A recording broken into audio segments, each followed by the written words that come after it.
영적인 진정한 교제를 나누도록 하십시다. 예배자로 만나서 너무 기쁩니다. 이렇게 인사를 건네주세요. 예.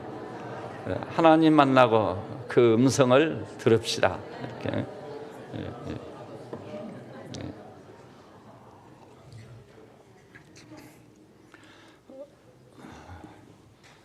제가 며칠 전 일간지 신문을 보다가 엄청난 충격을 받고 그리스도인으로서 큰 근심에 빠져버렸습니다. 그게 뭐냐면은 한국보건사회연구원이 우리 국민 1만 명을 대상으로 해서 설문을 조사했어요. 그 결과 이해할 수 없는 일이 일어났는데, 우리나라 1만 명 대상으로 설문을 했으니까 아주 정확한 겁니다. 근데 전 국민 91%가 아무 근거도 없이 제멋대로 생각을 하고 있다. 그것이 옳고 그른지 기준은 사라졌어요. 자기가 옳은 거예요. 자기 생각이 맞는 거예요. 91%라면 거의 100%예요. 누구하고 만나도 의견 일치가 없어. 거기서 인격적 균열이 이루어지고, 만났다 하면 다툼이 벌어지고 분리가 일어나고, 이것은 크게 확대돼요. 싸움. 역사적으로 보면 이런 경우 그 민족이나 국가는 자멸했습니다. 아니 91%가 근거도 없이 옳고 그런 건 따지지 않고 제멋대로, 그 신문이 그렇게 표현했어요. 멋대로라고 했어요. 근데 그 제가 제자만 붙여가지고 제멋대로. 그 사사기가 특징이 뭐죠? 자기 소견이 옳은 대로 행하였더라. 성경에서의 가장 혼란스러운 시대, 하나님의 백성임에도 불구하고 이스라엘 민족 공동체 전체가 엄청난 시험에 빠져버린 결정적인 이유가 자기 소견에 옳은 대로 행했기 때문에. 우리 대한민국은 지금이 바로 그때다. 그러니까 인간관계가 균열이 와가지고요, 마치 지뢰밭이에요. 아무도 못 믿어. 이제 저는요, 텔레비전에서 뉴스를 잘 안 봐요. 특별한 경우에는 뉴스도 거짓이 너무 많았어. 대표적인 사례로 미국의 대통령이 91%가 누가 된다고 그랬지. 한국 언론 전체가 막 한나팔을 부르는 몇 프로가요? 91%가 누가 된다고? 힐러리가 된다. 그것은 완전 거짓 보도였습니다. 뜻이 있는 사람들은, 제가 알기로는 목사님이 미국과 소통을 많이 하고 있는 분인데, 미국 대통령 선거가 있기 4일 전 미국 대통령 트럼프가 된다고 예고하는 말씀을 아주 공개적으로 전했어요. 그런데 아무도 귀를 기울이는 사람은 저 목사가 되고 미친 사람 아니야? 그런데 사실은 우리나라 언론이 거짓 보도를 한 거예요. 아니면은 완전히 성의가 없어가지고 미국 대통령 선거니까 세계나 우리에게 미칠 영향력이 엄청나지 않아요. 미국에 특파원들이 가 있고 그러니까 사실규명을 해서 보도를 했어야 되는데 미국 주류 언론을 그대로 베껴 써버린 거예요. 성의도 하나도 없고 조사도 하지 않았고 별 관심도 없었던 듯이 보여요. 그 우리나라 언론의 타락입니다, 이거. 근데 저도 그 목사님 얘기를 듣고, 목사님이 91%가 지금 힐러리가 된다고 하는데 트럼프가 된다고 하다니 말도 안 되는 소리. 저도 그때까지는 언론에 흠뻑 빠져 있었던 거죠. 그런데 대통령 선거가 치러지고 통계가 나오고 대통령 당선자가 발표됐는데 트럼프란 말이에요. 트럼프. 이게 어떻게 된 일인가 이거. 우리나라 모든 텔레비전과 신문에 대해서 그 사기성에 대해서 제가 그때서 정확히 깨닫고 믿을 게 뭐 아니구나. 그래서 그 뒤로 주의를 가지고 언론 보도하는 것을 추적해가고 제가 8가지를 조사해봤거든요. 8가지. 조사할 수가 있어요. 법이 있습니다. 모든 언론을 이렇게 대조해보고 또 제가 가지고 있는 나름대로 것을 딱 조사해봤더니 대단히 중요한 이 탄핵 정국을 놓고 8가지가 완전 거짓 보도야. 그 한 가지만 제가 얘기해 드릴까요?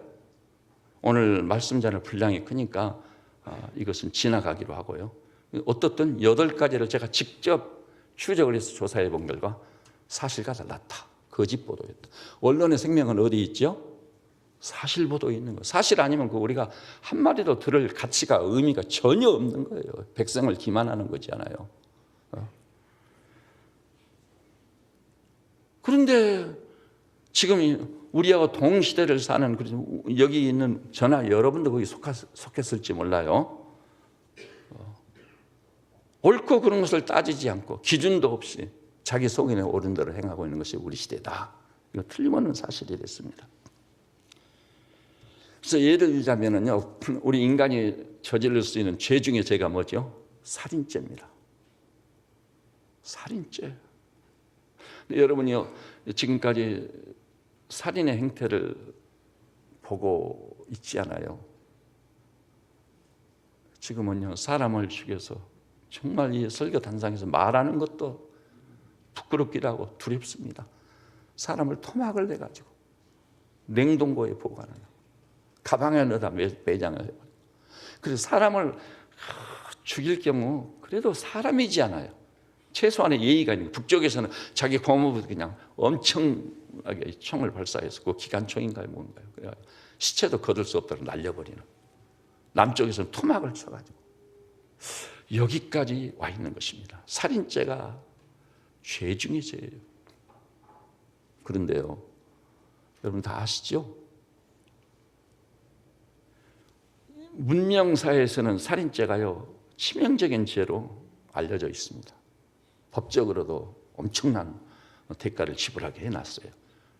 그런데 지금도 지구촌에 남아 있습니다. 제가 한 2, 3년 전에 어쩔 수 없죠. 신문 보도를 보니까 이 지구촌에 식인종이 아직 남아 있더라고요. 그런데 식인종들한테 사람을 잡아먹는 것은 무서운 죄다, 살인죄다. 그러니까 이 식인종들이 뭐라고 그런 줄 아세요? 우리말로 좀 각색을 해보자면 무슨 소리냐, 우리는 별미를 즐기고 있는데 살인죄를 놓고 이렇게 의견이 상반된.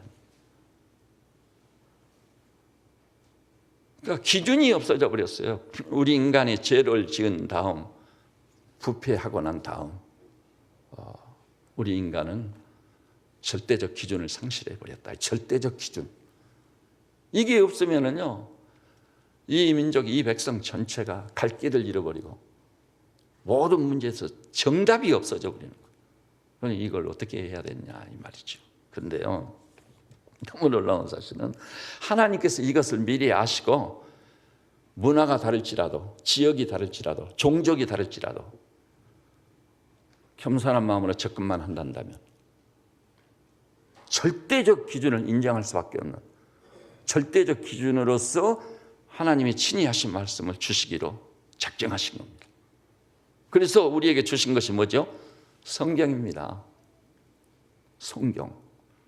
여러분, 성경이 우리에게 주어진 경로를 추정하는 것은 굉장히 의미심장합니다. 왜냐하면 거의 절대적 기준을 가지고 있어요.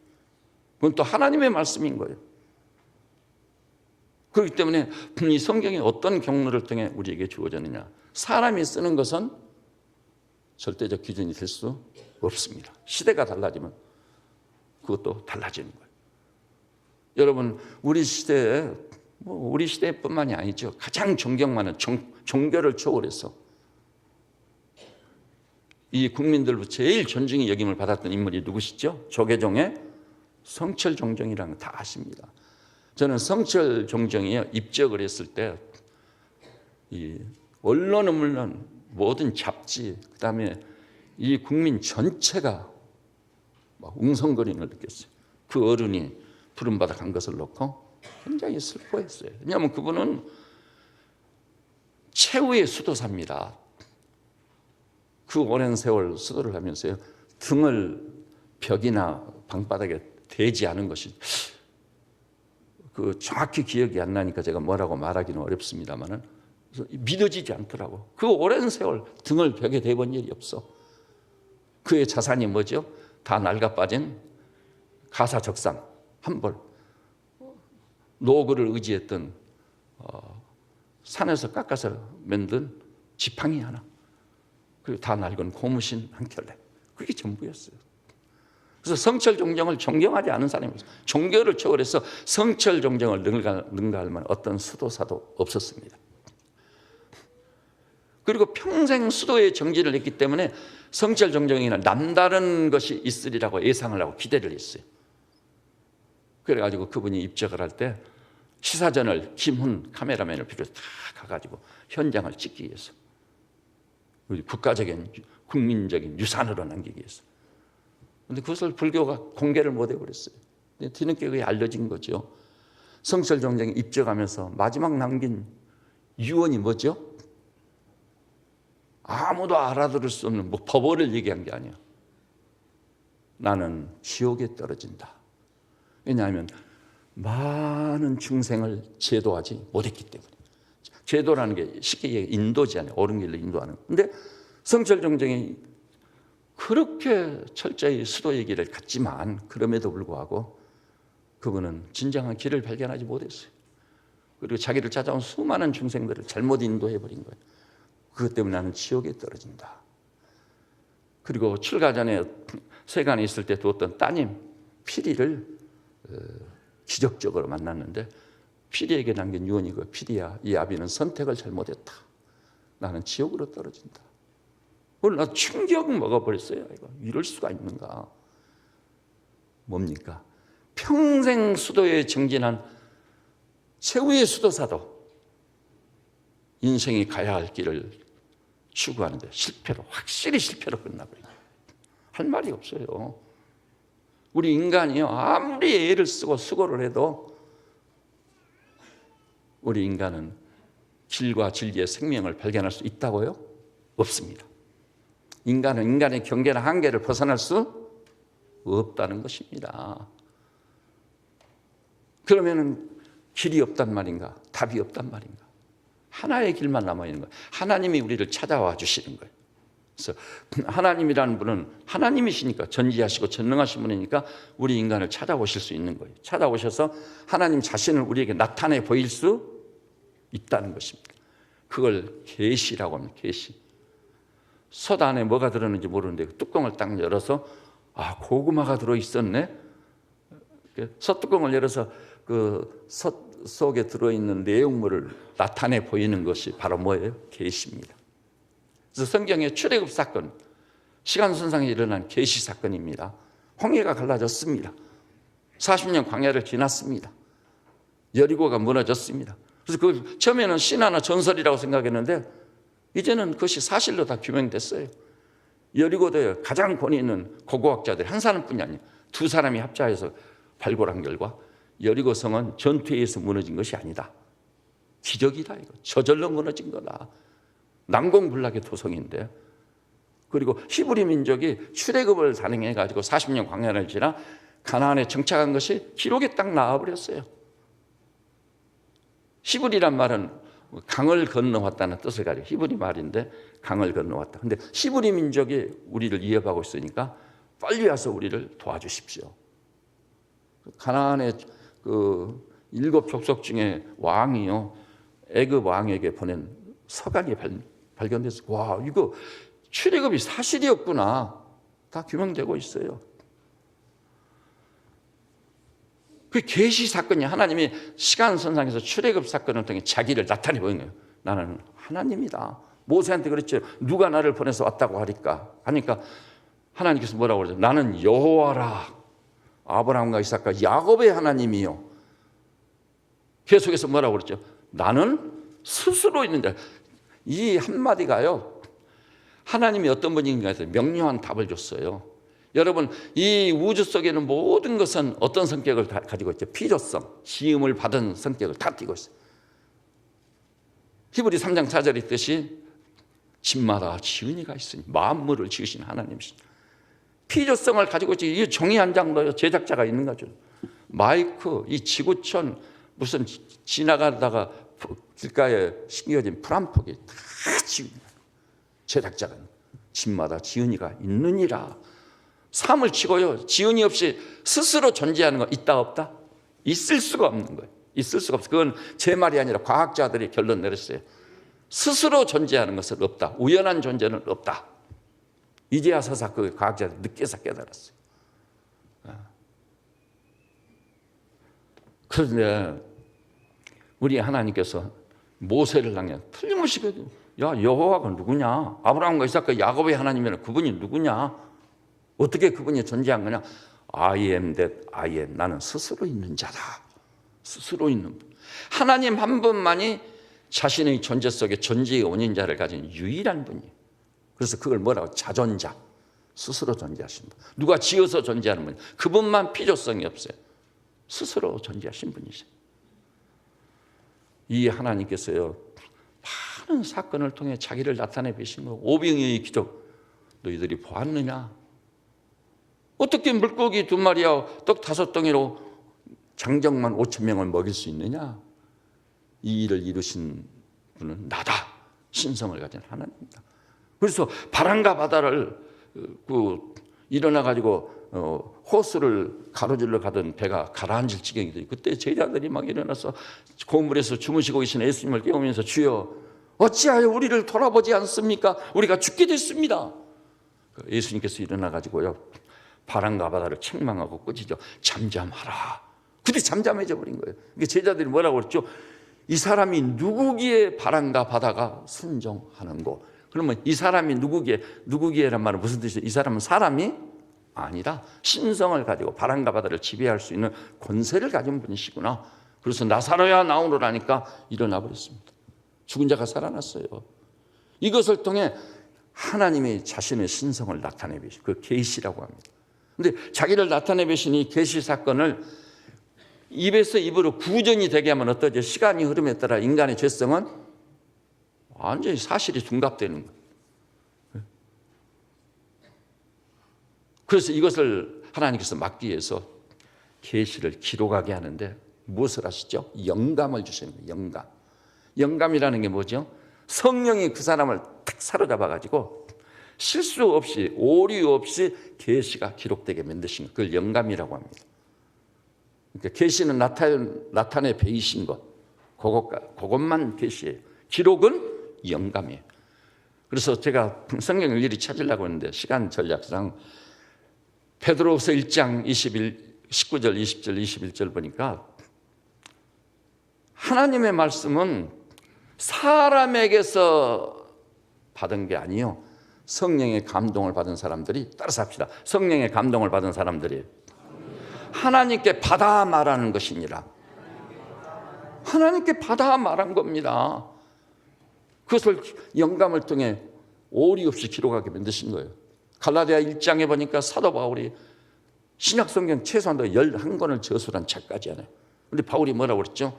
내가 너희에게 전한 이 말씀들은 사람에게 받은 것이 아니요, 사람에게 배운 것도 아니요, 오직 그리스도 예수의 계시로 말미암은 것인지라. 너무나 분명하죠. 여러분, 이 성경을요, 제가 그랬었잖아요. 제 자신의 체험이에요. 저뿐만이 아닙니다. 이 성경의 눈이 열린 날, 로마서 5장을 읽다가 눈이 열린 날, 저는 제가 가지고 있던 그 많은 책을 상자에 다 넣어버렸어요. 일단. 근데 쓰레기에 버리려다 무겁기도 하고 또 그냥 버리는 게 대수는 아닐 것 같아서 그대로 놔뒀는데, 왜냐하면 성경 한 권이면 되겠구나. 이게 하나님 말씀으로서 최초로 눈이 열린 날인 거죠. 여러분, 저는 여기 나오신 우리 세빛처럼 믿음의 신께서 오늘부로 살아계신 하나님과 그분의 말씀에 대해서 엄청난 견해의 반전, 하나님의 말씀으로 확실히 받을 수 있고, 오늘 설교의 제목처럼 성경이 하나님 말씀으로 믿어지셨습니까? 예, 성경은 하나님의 말씀입니다. 그래서 이 하나님과 그 말씀을 굳게 붙잡고 오직 믿음으로 사는 성도들 되시기를 주님의 이름으로 축원합니다. 이 경우는요, 주님이 약속했어요. 따라서 합시다. 내 믿음대로 될지어다.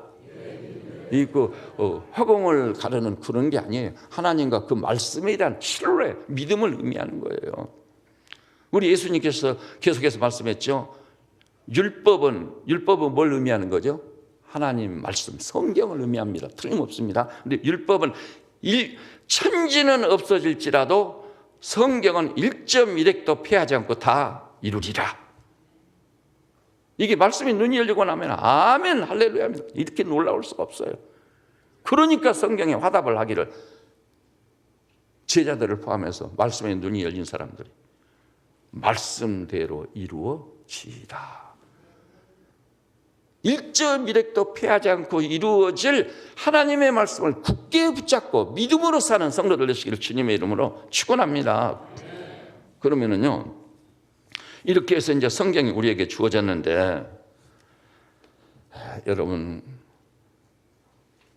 이 성경을 놓고 제가 한 가지 덧붙여서 설명할 게 있어요. 작년에 한번 말씀을 드리는, 성경이 하나님 말씀이란 결정적 증거 중에 하나가요, 편집의 기적입니다. 자, 우선 성경은 몇 권이죠? 66권입니다. 66권 이외에 카톨릭에서 이 성경이라고 내놓는 게 있는데, 그건 전부 이름조차 가경, 가짜 성경, 위경, 속이는 것이에요. 그건 참고는 하지만 그것은 성경 66권 속에 들을 수 없습니다. 성경 자체가 그것을 증거해 주고 있어요. 근데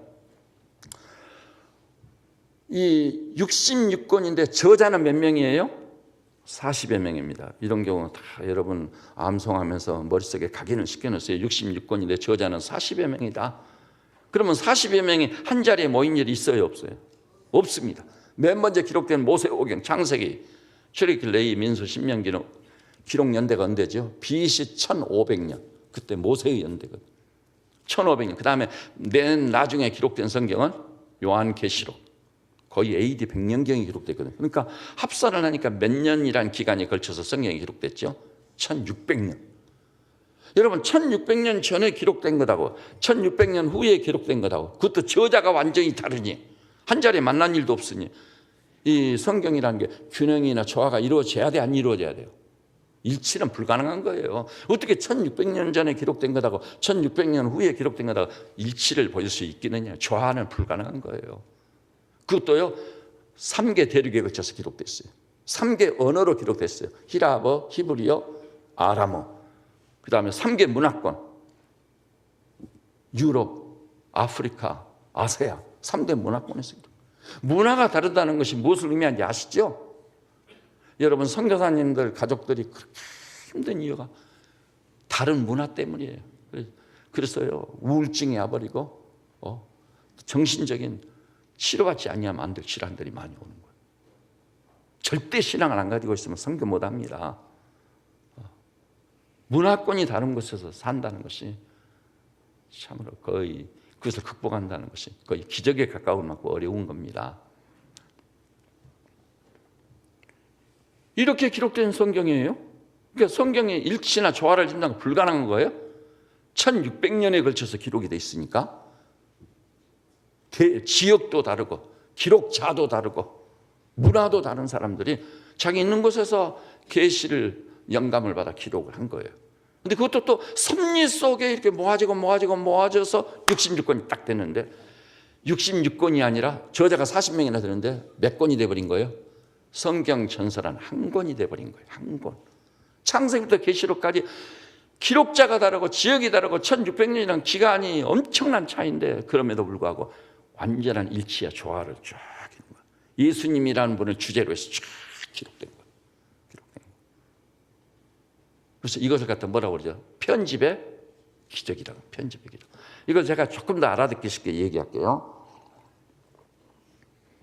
제가요, 여러분이나 저나 조국 통일에 대해서 지대한 관심을 가지고 있지 않아요. 반드시 통일이 이루어져야만 합니다. 그런데 통일 문제를 학문적으로 다루는 학자들이 많이 있거든요. 그래서 오래전에 신동아라는 올간 잡지에서 통일을 전공한 그 교수들로부터 논문을 받아가지고 부록으로 출판을 했어요. 부록으로 출판. 그래서 제가 그것을 구입을 했습니다. 거기에 글을 쓴 교수들이요, 한 10대 명 돼요. 근데 동시대를 우리는 살고 있잖아요. 그 다음에 대한민국 통일이라는 주제가 똑같아. 다 알고 있어. 근데 이 전문가들이 우리 조국 통일에 대해서 글을 썼는데, 너무나 놀라운 사실은 이렇게 다룰 수가 있단 말인가. 어떤 논문은 논민끼리 그런 왼수가 없어요. 완전히 왼수예요. 요즘 아시죠? 좌파와 우파 사이의 이 견해의 차이. 이건요, 특별한 은혜나 기적이 아니고는 일치를 이룬다는 건 불가능한 일입니다. 여러분 미리서 제가 예고해 놓습니다. 제가 하는 얘기 아니에요. 일치를 이루는 건 불가능한 일이에요. 엄청난 문제에 직면하게 될 겁니다. 지금 문제에 직면해 가지고 있어요. 이거 직면해 있는데 여러분 공산주의와 민주주의의 충돌로 6.25가 일어나서 우리 조국 땅이 초토화가 된 거 다 아시죠? 그럴 수밖에 없는 그보다 더 첨예한 대립을 지금 하고 있는 거예요. 그러니 통일을 주제로 쓴 그 논문들이요 완전히 상반되어 있는 거죠. 야, 이럴 수가. 통일이 이게 예산일이 아니로구나. 그때 제가 그걸 알았거든요. 알았어. 근데 제가 이제 통일을 전문으로 하는 교수님들한테 초청장을 보냈습니다. 우리 조국 통일에서 얼마나 애를 쓰시냐. 좌든 우든. 그래서 우리 교회에서 잔치를 배설했습니다. 1호의 시간이 되기를 원합니다. 그리고 잔치에 참여하신 다음 돌아가실 때는 1,000만 원짜리 자기 합수표를 내서 다 드리도록 하겠습니다. 그동안 노고에 대해서 적은 보상이라도 하고자 하는 겁니다. 그러면 교수님들이 올까요 안 올까요? 다 옵니다. 그래서 잔치를 배설해서 다 대접을 해드리고 그 다음에 1,000만 원짜리 자기 합수표 같은 봉투를 건네주기 전에 그래도 이 산골짜기까지 올라오셨으니 조국 통일에 대한 한 편의 글을 써주십시오. 그걸 다 받았습니다. 받아놓고 한 자리에서 동시대를 살고 있고 우리 조국의 우리 민족의 공통된 문제 제일 중요한 문제 통일을 주제로 글을 쓰라고 하는 그 글이 조화나 균형이 있을 것 같습니까? 없을 것 같습니까? 제가 판단은 없습니다. 다를 수도 그렇게 다를 수가 없는 거예요. 네. 동시대를 살아도 그러는데 성경은 몇 년간? 1600년 기간 몇 명? 40여 명 그것도 66곳 일치나 조화는 불가능한 거예요. 그런데 그것이 한 권의 성경 천서가 되고요. 왜 그랬을까요? 기록자는 40여 명이지만 배후에서 역사에서 그 성경을 아까 제가 인용했죠. 성령의 감동을 받은 자들이 하나님께 받아 말하는 것이니라. 그러니까 저자는 결국 누구신 거죠? 하나님 한 분이에요. 그렇기 때문에 성경이 일치나 조화와 균형을 이루고 있는 너무나 놀라운 거예요. 그래서 이걸 성경 편집의 기적이라고 합니다. 이것이 성경은 과연 하나님의 말씀이라 결론 지을 수밖에 없는 겁니다. 그다음에 이것도요 성경 자체가 증언을 해주고 있어요. 한번 우리 에레미야서를 찾아볼까요? 에레미야.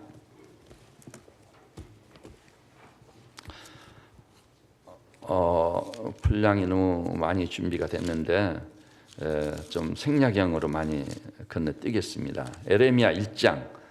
에레미야 1장이 몇 페이지지요? 먼저 찾은 분이 페이지 수를 얘기해 주세요. 예, 1050페이지. 에레미야 1장. 1절을 우리 남성도들 다 주의해서 보세요. 읽는 건 남성도들이 읽어주세요. 시작.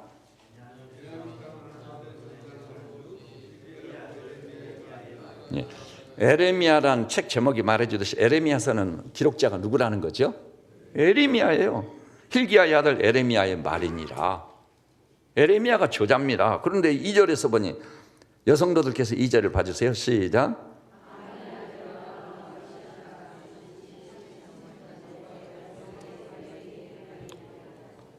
너무 놀랍지 않습니까? 1절에는 분명히 여호와의 말이라고 했는데 2절 가서 보니까 유다 왕 요시야가 다스린 지 13년에 여호와의 말씀이 누구에게?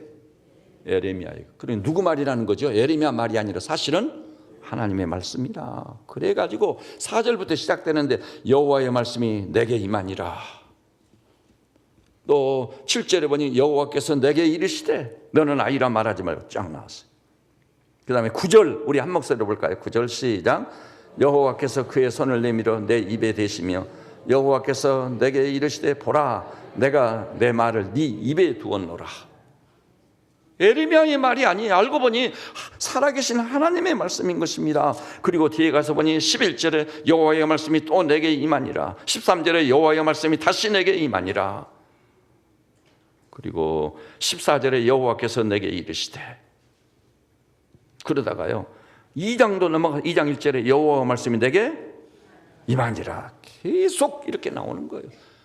그러니까 여호와께서 가라사대 하나님이 말씀하시기를 이런 식의 하나님의 말씀이라는 것을 명백히 증거해 주는 그 표현 방식이 구약에 몇 번? 3808번이 사용된 거예요. 와, 놀랍구나. 성경이 사람의 말이 아니라 하나님의 말씀이구나. 우리가 성경을 읽어가다가 실패하는 데가 뭐 때문에, 어떤 성경 때문이죠?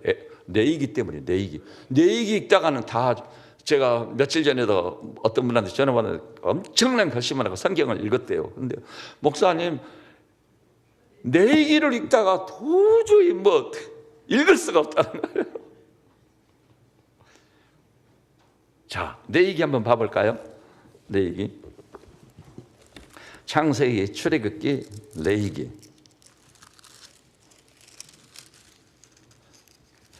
다 볼 수는 없고요.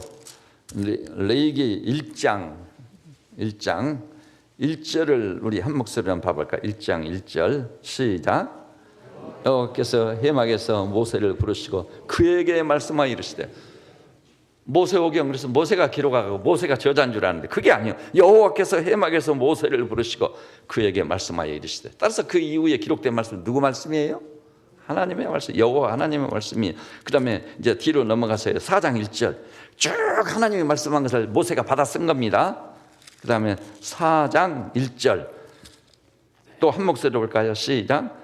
여호와께서 모세에게 말씀하여 이르시되. 하나님의 말씀이에요. 모세의 말이 아니에요. 그 다음에 5장 14절 우리 또 한 목소리로 보십시다. 시작. 여호와께서 모세에게 말씀하여 이르시되. 전부 하나님의 말씀이에요. 다 찾아볼 수가 없어요.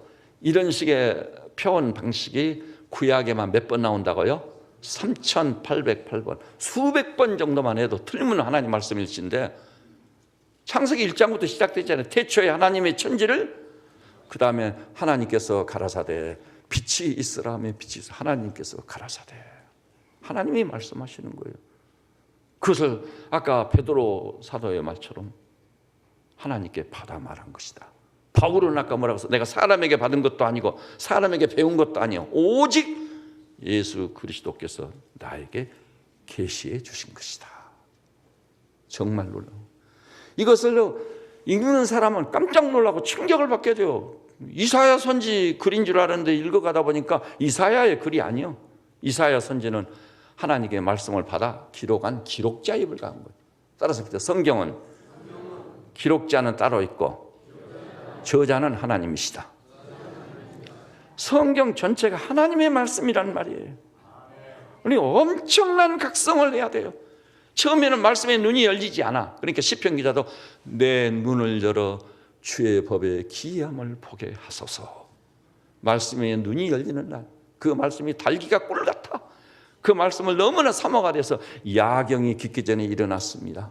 내가 주의 말씀을 사모하여 입을 열고 헐떡였나이다. 꿀, 그 송이꿀보다 더 달도다. 그리고 그 말씀이 내 안에서 역사를 시작하는데, 나 여호와가 말하노라 내 말이 불같지 아니하냐, 반석을 쳐서 부스러뜨리는 방망이와 같지 아니하냐. 이렇게 말씀에 눈이 열려 불방망이 같은 말씀으로 여러분 안에서 역사하는 놀라운 역사가 있기를 주님의 이름으로 축원합니다. 그러니까 내 존재가 불가피하게 변화가 되는 거예요. 변화가 돼요. 존재론적 변화가 일어나 버리는 거예요. 하나님의 말씀은 살았고 운동력 있어 좌우에 날선 어떤 검보다 예리하여 혼과 영과 및 관절과 골수를 찔러 쪼개고 마음의 생각과 뜻을 능히 감찰하나니. 내 존재가 말씀 앞에 벌거숭이처럼 들어. 그래서 엄청나게 회개하게 되고 자기를 부인하게 되고, 오 하나님 나를 붙잡아 주십시오. 긍휼과 자비가 내게 넘쳐야 되겠습니다. 주님께 전적으로 의존적 삶을 살기 시작하는 거예요. 그것이 말씀대로 이루어지이다. 말씀을 붙잡고 살 경우 내 믿음대로 될지어다. 그런 역사가 일어나게 될 줄로 믿습니다.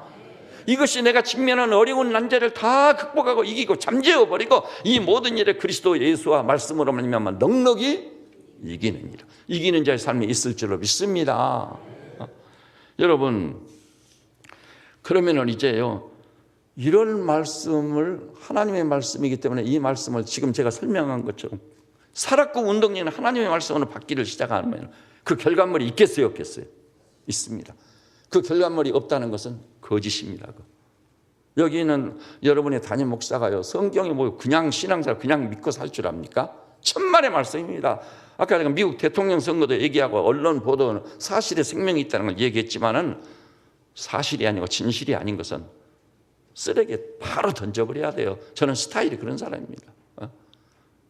저는 진실을 가지고 승부를 걸라고 그러고 사실 아닌 것은 가차 없이 뒤로 던져버려요.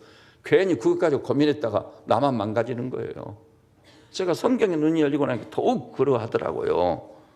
그러면은 살았고 운동력 있는 하나님의 말씀을 붙잡고 살면 거기에 필연적으로 습관되는 열매가 있는 거예요. 열매가 없으면 그 거짓이에요. 그러면 그 열매를 볼까요? 우선 성경에서 한 말씀, 베드로 갈릴리 호수에 고기 잡는 어부로서 전문가죠. 밤새 그물을 던져도 한 마리도 잡지 못했어. 그런데 어떠죠? 한 마리도 잡지 못. 아침을 맞이했는데 그 아침이 얼마나 참담하겠습니까? 그런데 예수님이란 분이 난데없이 나타나죠. 그물을 깊은 데로 가서 던져라. 아니 갈릴리 호수는 내가 전문가인데 무슨 소리냐고. 그러면서도 베드로가 말하기를 내가 말씀에 의지하여 그물을 내리리이다. 여러분 세상적인 논리나 방법으로 성공해 보시려고요? 성공해서 정상에 오른 순간 추락해 버립니다. 안 됩니다, 여러분. 하나님이 오르십니다. 베드로가 그물을 던졌더니 고기를 잡았어요, 못 잡았어요? 배가 가라앉으면 몇 개의 배가 가라앉을 만큼 엄청난 수확을 얻은 거예요. 말씀에 의지하여 그물을 내리는 이것이 우리의 삶의 방식, 기업 경영의 방식이 되어야 될 줄로 믿습니다. 이것을 하나 인용하면서요, 여러분 철저히 성경대로 사는 대표적인 사례를 꼽으라면 누구죠? 유대인들이에요. 유대인. 제가 오늘 오후에 여러분 할 수 있으면 오후에 꼭 참여하세요. 여러분 그 자리에 있으셔야 돼요. 그래서 내가 사실대로 쫙 얘기를 해드릴 참여해야 돼요. 오후 말씀이 대단히 중요한 거예요. 유대인들이 어떻게 바이블 스터디를 하고 있는지 태중에서부터 그 오늘 이 시간에 시간 관계에서 이제 생략을 다 하고 오후에만 전하겠습니다. 오후에 오셔야 됩니다. 자, 그런데 유대인들이요 성경을 어느 정도 보느냐 상상을 초월해 버려요. 태중에 아기가 딱 생기면은 남편 아내 사이에 막 박수, 여호와께서 우리 가정에 천하보다 귀한 생명을 주셨다고 막 감사합시다, 축하합시다 하고 퇴근길에 남편이 서점에 들어서 성경을 사가지고 오는 거예요. 이 성경은 우리 아무개의 성경입니다. 그러면 그 엄마가 그것을 받아가지고 태중에서 대신 읽는 거예요. 그 아기가 출산을 하고 그 다음에 글을 읽을 수 있게 되냐. 그럼 공식적 자리를 마련해서 이 성경은 네 것인데 엄마가 몇 번 여기까지 읽었으니까 여기서부터 네가 읽어라고 딱 전해줘. 그 다음 아이들이 걸음마를 하고 오줌덩을 가리게 되면 국가에서 경비를 다 돼가지고 1년에 2달씩 뭘 하죠? 레마 수양이에요. 레마가 말씀이죠. 말씀 수양이 이렇게 쳐서 거기서 철저히 하나님 말씀 가르쳐. 초등학교 들어가면 1학년 때는 창세기, 2학년 때는 출애굽기, 3학년 때는 레위기, 민수기, 신명기 쫙 가르치고 중학교 올라가면 뭘 가르치죠? 성경 해설서인 탈무드를 가르치는 거예요. 그래가지고 유대인들은 거의 대부분의 아이들이요 모세 오경을 13살까지 암송해 버립니다. 아침에 일어나자마자 쉐마를 암송하고 시작합니다.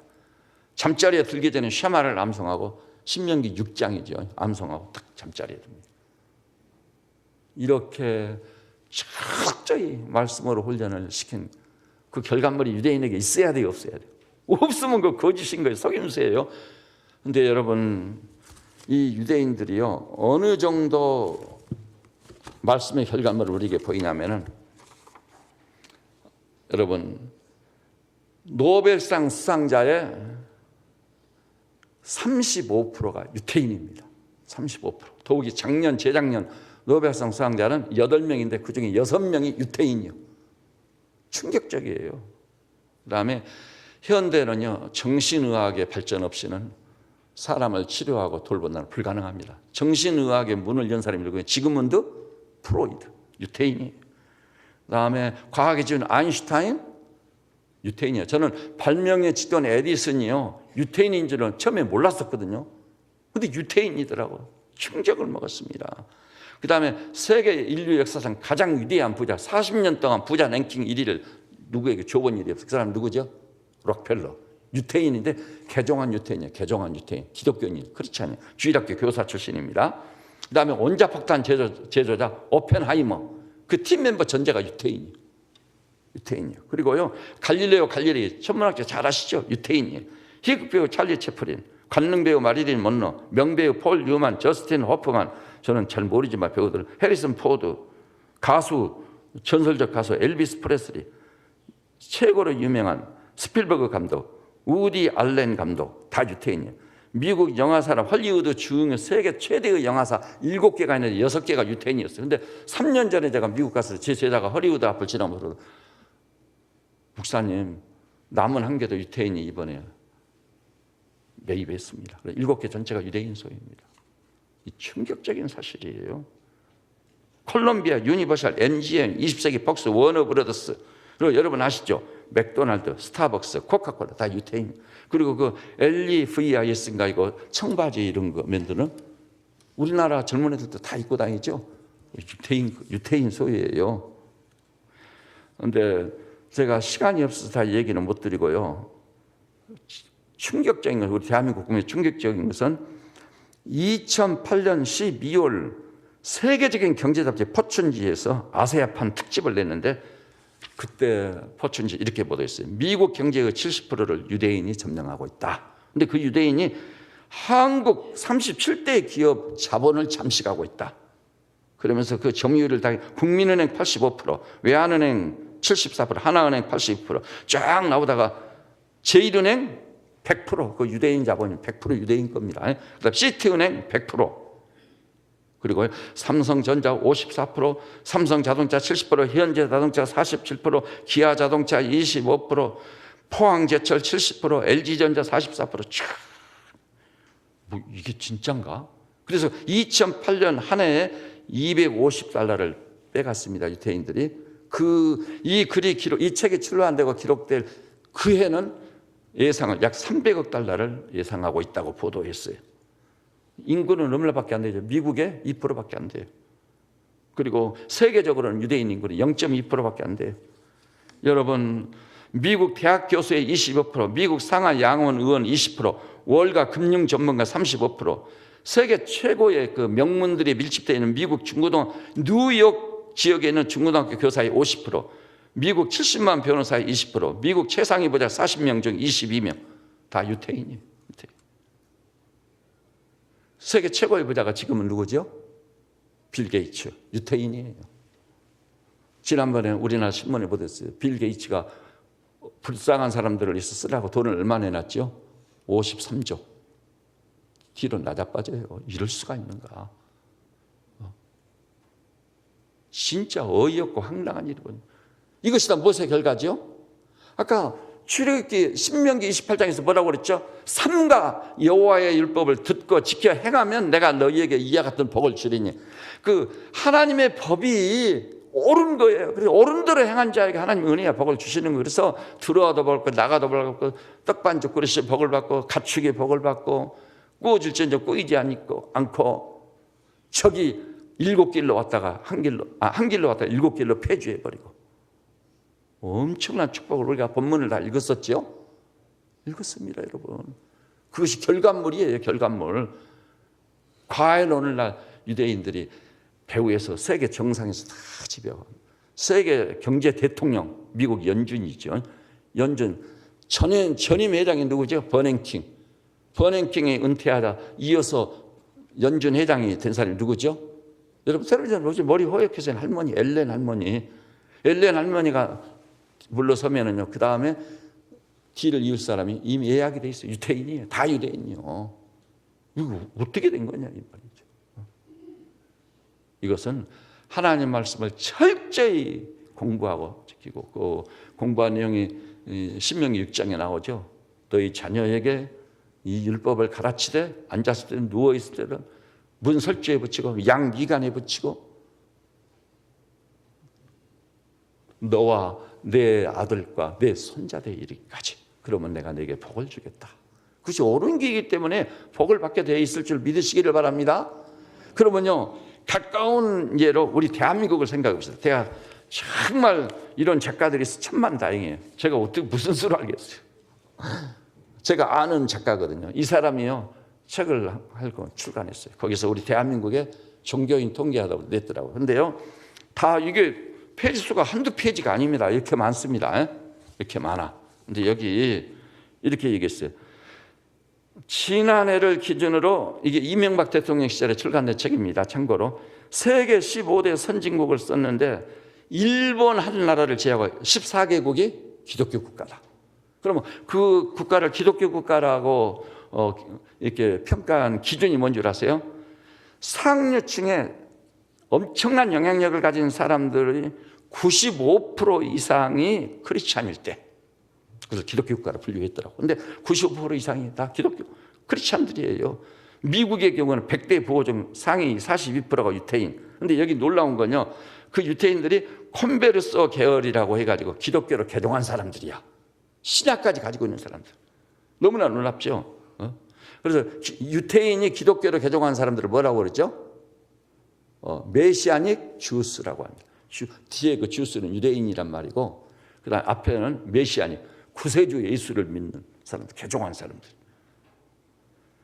우리나라를 보니 이 책이 출간된 그 해에 대통령, 국무총리, 국회의장, 대법원장, 권력의 모든 기관의 정상에 누가 있는 거예요?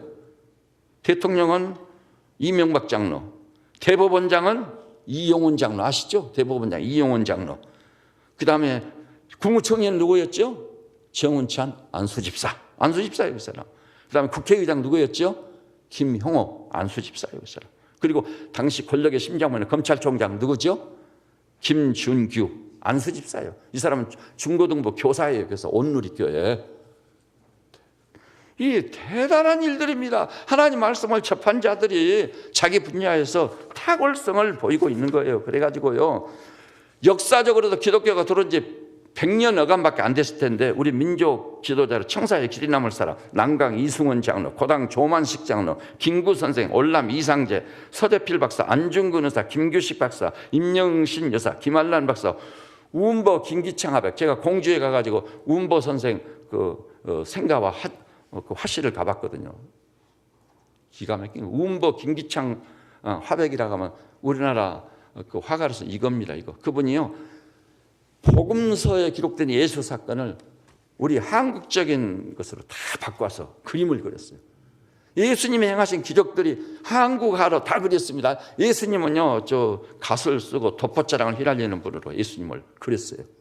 그리고 갈릴리 옷을 다 그려가지고 오병이의 기적 다 그랬어요. 그래서 여의도에서 제가 그 전시회가 있다고 해서 구경하러 갔거든요. 그랬더니 그 전시회를 개최한 분이 저한테 그 화첩을 주시더라고요. 그래서 제가 지금 우은보 김기창 하백이 그린 예수의 일대기, 그걸 제 방에 지금 가지고 있습니다. 가끔 꺼내보거든요. 진짜 정말 놀랍네. 이럴 수가 있다는 말인가. 근데 그분들이 전부 크리스찬들이요. 그리고 여러분 아시죠? 인천 김성수, 유진호 박사, 백낙준 박사, 가장 한국의 휘바이처 장기려 박사, 그리고 국제 변호사 황성수 박사 돌아가셨지만은 김옥길 총장, 서울대 신사원 박사, 한국대학생선교회 설립자 김중건 박사, 이름을 다 말할 수가 없고, 민족 지도자 장준하, 함석헌, 유관순, 바보 청년 의사 안수연, 사신성인의 강제구 소령 있죠? 저는 강제구 소령이 크리스찬인 줄 몰랐었거든요. 자기 몸으로 수리탄을 덮쳐가지고 다른 사람은 다 살리고 자기는 산화해버리는 거예요. 여러분, 우리나라 역대 대통령들도요, 크리스찬이 대부분이에요. 하다못해 김대중 대통령님은 가톨릭 신자였어요. KBS, MBC, SBS 3사 텔레비전 방송 주요 뉴스프레를 진행한 여성 앵커들 대부분이 크리스찬들. 대부분. 여러분, 연예인들이 어떤 분들이 있다는 걸 여러분 아시죠? 연예인들.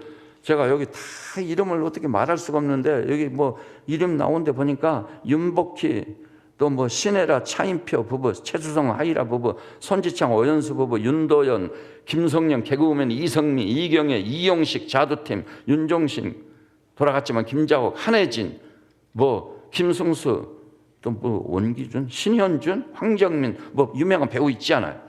이 이름을 다 헤아릴 수가 없어요. 헤아릴 수가 없어. 김학래, 이미숙, 정말 놀라운 일. 여기 이름을 이름 다 열거할 수가 없네요. 어마어마해요. 기업인들, 몽자 따라가는 현대 그 몽자 따라가는 사람 다 그렇지 않아요. 교회 집사고 정몽준이도 저 어디 교회 집사죠?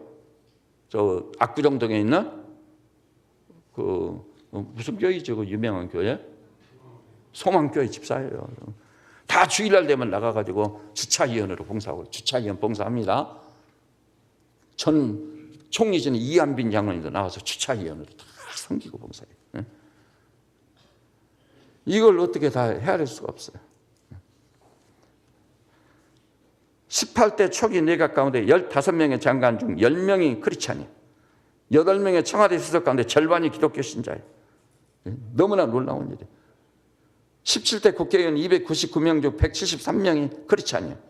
청와대 기독교 선교회도 현재 회원이 300명이나 돼. 청와대 근무하고 있는 사람들. 근데 여러분, 제가 이것까지는 오늘 말씀을 드려야겠네요. 나중에 이제 기회는 또 말씀.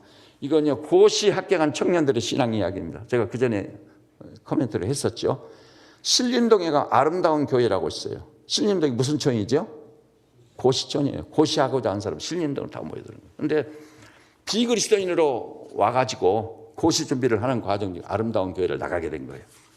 나가게 되는데 이 아름다운 교회란 한 교회에서 고시 합격자를 제가 얘기할게요.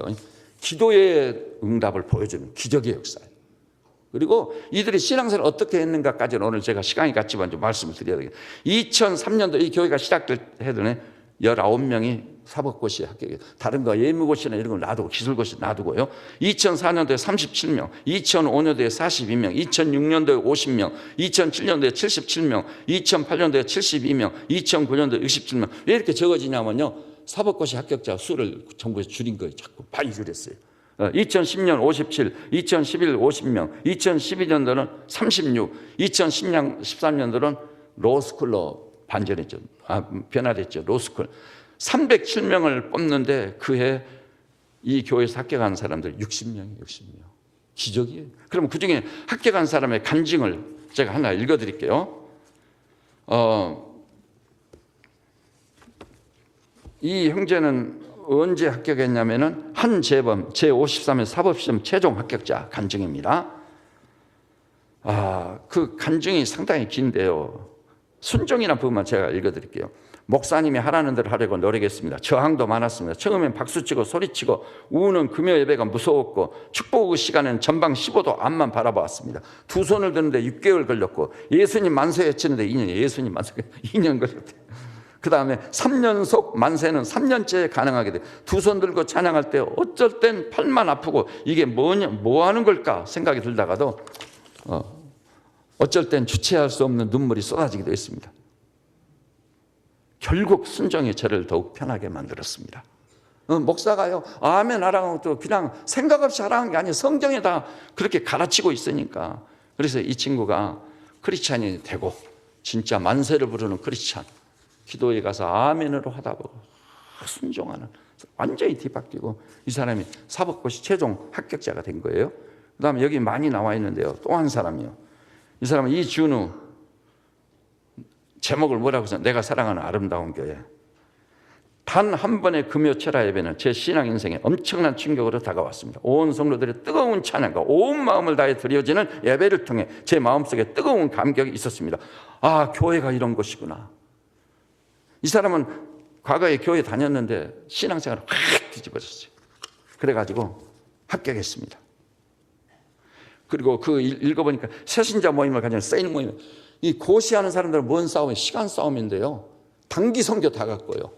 그 다음에 마을 쓰는 봉사에다 동원해 새벽 기도 다 했고. 어떻게 이렇게 해서 고시에 패스했단 말인가? 여러분, 절대 신앙을 가지고 오직 믿음으로 진군하면 시간을 뛰어넘어 이런 놀라운 기적의 역사가 나타날 줄 믿으시기 바랍니다. 이 간증들이 진짜 정말 놀라워요. 여러분도 다 이 책을 사서 읽으시라고 했는데 3분들이 얼마나 계신가 모르겠네요. 이 내용을 여기 지금 간증을 한 사람들의 수가 꽤 많아요. 꽤 많아. 이것이 뭐죠? 하나님 말씀을 철저히 배우고 순종한 결과 완악하고 강팍한 자기를 쳐서 굴복시키고 순종한 결과의 열매의 결과물. 따라서 합시다. 말씀은 지키는 자에게 반드시 결과물을 준다. 열매가 있는 겁니다. 열매. 여러분, 이 사탄이나 마귀의 미혹에 속아 넘어가지 마세요. 아까 얘기했잖아요. 금요일에 나가는데 뭐 아멘 하러 가니까 얼마나 속이 상하고 자기 스타일하고 안 맞는 거예요. 두 손을 들고 기도하는 게 손 드는데 몇 년 걸렸다고요? 3년 걸렸다잖아요. 그리고 마침내 순종하는 사람이 됐어요. 우리 자아가 깨져야 돼요. 거꾸러져야 돼요. 하나님 한 분에는 소망 없습니다. 말씀 외에는 답이 없습니다. 이렇게 절대신앙 오직 믿음으로 진군에 가야 될 줄로 믿으시기를 바랍니다. 그래서 제가 2017년을 맞이하면서 많은 기도 중에 생각을 해봤어요. 내게 이탁한 양머리를 내가 어떻게 인도할 것인가. 인간의 의견은 구구하기 짝이 없어. 그거 다 들어주다가는 저 목회 못해요. 길은 하나다. 그래서 제가 여러분이 받은 주보 속에 그 갈피 속에 그게 끼어져 있죠. 성서대학 신청서. 여러분 교회 왔다 갔다 하는 거 그거 예수 믿는다고 생각하지 마세요. 그거 아닙니다. 성서대학 신청서. 그래서 화요일부터 토요일까지 딱 나와 있어요. 근데 토요일 날 집중을 많이 해야 돼. 토요일 날이 좋으니까. 그래서 제자훈련반 신청할 사람은요 오전 오후 저녁까지 있으니까 딱 써넣어야 돼요. 사역자 훈련반 써넣어야 돼요. 10단계 성서교정 써넣어야 돼요. 로고스 반은 지금 수요일 날 나라고 저녁에 하고 있는 것이죠. 한 사람과 한 사람과 하늘과 땅 차이가 난다는 걸 참여한 사람들은 알고 있어요. 이렇게 해서 최선을 다해 하나님의 말씀인 성경을 배우고 각인시키고 말씀을 붙잡고 사는 일에 힘쓰시기를 우리 주님의 이름으로 축원합니다. 그러면 틀림없이 말씀대로 이루어지리라. 기적의 역사가 일어나게 돼 있는 거예요. 그래서 이것을 오늘요 가시기 전에 반드시 기록해가지고 안내석에는 사무실에 제출하셔서 제가 이걸 보고 일일이 통계를 내려고 하거든요. 그래서 목요일에 모이겠다는 분 다 모아놓고 의견 조율을 해보고 시간 조율을 좀 해야 되니까 이렇게 해서 하나님의 말씀은 성경이 혈육화된 그리스도인. 따라서 합시다. 말씀이 혈육화된 그리스도인. 그 사람이 진짜 하나님의 사람입니다. 그리고 엄청난 능력을 체험하게 돼요. 살았고 운동력 있는 말씀이 내게서 막 역사를 하니 얼마나 놀라운 일이겠어요. 이것을 체험하고 경험할 때 비로소 우리는 하나님의 사람이 되는 것이에요. 그리고 말씀대로 이루어져서 내가 예기치 않은 일. 참고로요, 우리 임순택 권사님 오셨는데 우리나라 영화 감독으로서 세계적으로 이름을 날린 임권택 감독님. 그 임권택 감독님이 임순택 권사님 오빠 되시고 친오빠거든요. 친오빠인데 그 양반도 그래도 카톨릭 신자예요. 그런데 조만간에 이 개신교로 돌아와야 될 줄로 압니다. 그래도 어떻든 거기다 줄을 대고 있어. 그 영화계라든지 연예계 이름을 그 리스트를 보면 이 사람도 크리스찬이었네. 이 사람도 크리스찬이었네. 놀라움을 금할 길이 없어요. 저는 우리 세뱃전은 양무리들께서요 틀림없이 말씀이 혈육화된 하나님의 사람들이 되시기를 주님의 이름으로 축원합니다. 우리나라가 살 수 있는 유일한 길은 다른 방법이 없어요. 하나님의 말씀을 가르쳐야 돼. 하나님의 말씀을 확산시켜야 돼. 말씀 앞에 다 무릎 꿇게 만들어야 돼. 그때 내가 살고 가정이 살고 우리 조국과 민족이 살게 될 줄을 믿으시기를 우리 주님의 이름으로 축원합니다. 기도하십시다. 하나님 아버지, 오늘 주의 날이자 부활의 큰 날입니다. 하나님이 우리 인간에게 주신 최대 최후의 선물은 성경입니다. 그런데 우리는 이 성경을 피상적으로 건성건성 살폈습니다. 이제는 이 말씀을 혈육화시키려 합니다. 세뱃전은 양무리들은 다 말씀에 눈이 열려 하나님의 말씀을 반석같이 굳은 마음을 쳐서 부스러뜨리는 불방망이와 같은 말씀으로 받는 놀라운 역사가 일어나게 하옵소서. 베드로처럼 앞으로 사업을 하든 생업에 종사하든 학업을 닦든 말씀에 의지하여 그물을 던진 베드로들 되게 하여 주시옵소서. 그래야 말씀이 우리 안에서 역사하여 필연적으로 열매를 맺게 하는 말씀에 부유하고 풍성한 열매가 맺어져 하나님의 영광을 만방에 선포할 수 있는 위대한 말씀의 종들, 하나님의 종들 다 되게 하여 주시옵소서. 예수님의 이름으로 기도드립니다. 아멘.